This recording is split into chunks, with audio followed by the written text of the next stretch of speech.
In today's video, I'm going to teach you how to overlay images in Canva.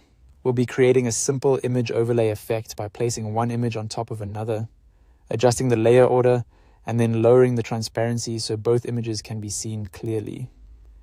This is a great technique if you want to create blended visuals, stylish thumbnails, mood boards, or eye-catching social media graphics. To begin, open your design in Canva. You can use an existing project or start with a new one, depending on what you're working on. Once your canvas is open, make sure you're on the page where you want the overlay effect to appear. Next, add the images you want to use. Upload your own images if needed, or choose visuals that are already in your Canva project. Place both images onto the canvas. At this stage, don't worry too much if the layout isn't perfect yet. The main goal is simply to get the images into your design so you can start arranging them. Now it's time to manage the layers. Click on one of the images, then go to the top toolbar and select Position.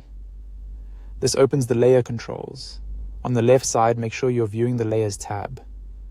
Here, you'll be able to see the order of the elements in your design.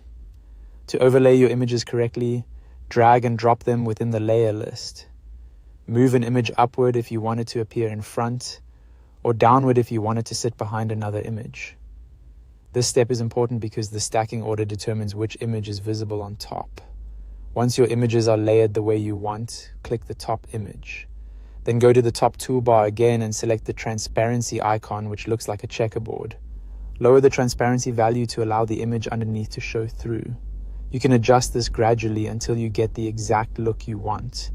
A lower number creates a stronger blend, while a higher number keeps the top image more visible. As you make this adjustment, pay attention to how the two images interact. If needed, you can also slightly reposition the images so the most important parts remain visible. Small changes can make a big difference in how polished the final result looks. And that's it. That's how to overlay images in Canva using layers and transparency. Once you've done it a couple of times, the process becomes very quick and easy, and it's a useful effect to have in your design toolkit.